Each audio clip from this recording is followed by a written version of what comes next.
ಎಲ್ಲಿ ಚೂಕೋ ಬ್ಯಾಂಕ್ ಮುಂದೆ. ಆವಾಗ ನಾನು ಎಲ್ಲ ಬೇರೆ ಬೇರೆ ಕೋರ್ಟು ಮತ್ತು ಲೋಕಾಯುಕ್ತ ಅದು ಹ್ಯೂಮನ್ ರೈಟ್ಸ್ಗೆ ಅಪ್ರೋಚ್ ಆದೆ.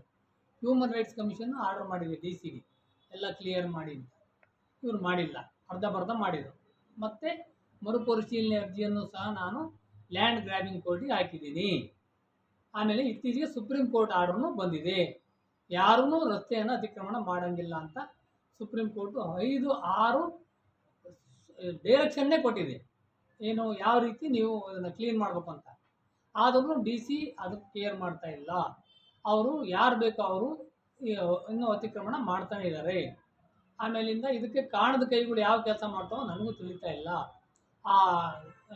ಯಾರು ತೋಟಗಾರಿಕೆ ಅಧಿಕಾರಿಗಳು ಅವರು ದೂರು ಕೊಟ್ಟರೆ ಅದು ರಿಜಿಸ್ಟರ್ ಆಗಿಲ್ಲ, ಅವರಿಗೆ ಪೊಲೀಸರು ರಕ್ಷಣೆಯೂ ಕೊಡಲಿಲ್ಲ. ಅವರು ಭಯಪಟ್ಟು ಅವರು ಲೀವ್ ಮೇಲೆ ರಜಾ ಹಾಕಿ ಹೋಗಿದ್ದಾರೆ, ಯಾರು ಅಸಿಸ್ಟೆಂಟ್ ಡೈರೆಕ್ಟರ್ ಆಫ್ ಹಾರ್ಟಿಕಲ್ಚರ್. ಇದು ಇರ್ತಕ್ಕಂಥ ಪರಿಸ್ಥಿತಿ. ಸುಪ್ರೀಂ ಕೋರ್ಟ್ ಆರ್ಡರ್ ಪ್ರಕಾರ ಜಿಲ್ಲಾಧಿಕಾರಿಗಳು ತಕ್ಷಣವೇ ಎಲ್ಲವನ್ನು ತೆರವುಗೊಳಿಸಬೇಕು, ಇಲ್ಲಾಂದರೆ ಜನ ಸಾಯ್ತಾರೆ. ಈ ಮೊನ್ನೆ ಇತ್ತೀಚೆಗೆ ಬಸ್ ಸ್ಟ್ಯಾಂಡ್ ಹತ್ರ ಬೆಳ್ಮಗಳು ಸತ್ತೋದು, ಈ 1 ವಾರ 15 ದಿವಸಗಳಾಗಿದೆ. ಇದು ನಿರಂತರ ಸಾವು. ಯಾವುದು ನಮ್ಮ ಹ್ಯೂಮನ್ ರೈಟ್ಸ್ ಕಮಿಷನ್ ಆರ್ಡರ್ ಆದಮೇಲೆ 37 ಜನ ಸತ್ತಾರೆ. 24ನೇ ಇಸ್ವಿಗೆ ಆರ್ಡರ್ ಆಯಿತು, ಜುಲೈನಾಗೆ, ಮೇ ತಿಂಗಳಾಗೆ. ಅಲ್ಲಿಂದ ಇಲ್ಲಿಗೆ 37 ಜನ ಸತ್ತೋಗಿದ್ದಾರೆ. ಸಾವು ನಿರಂತರವಾಗಿ ನಡೀತಾ ಇದೆ. ನಾವೆಲ್ಲರೂ ಸಾವಿನ ದವಡೆಯಲ್ಲಿ ಸಿಗಿಬಿದ್ದಿದ್ದೀವಿ, ಸಿನ್ನೂರು ತಾಲೂಕಿನ ಸಿನ್ನೂರು ಸಿಟಿ ಜನ ಮತ್ತು ಬಂದು ಹೋಗೋರು.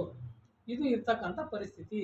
ಇದನ್ನು ತಡೆಗಟ್ಟಬೇಕು, ಈ ಅತಿಕ್ರಮಣಕಾರರನ್ನು ತಡೆಗಟ್ಟಬೇಕು, ಇಲ್ಲಾಂದರೆ ಜನ ಸಾಯ್ತಾರೆ.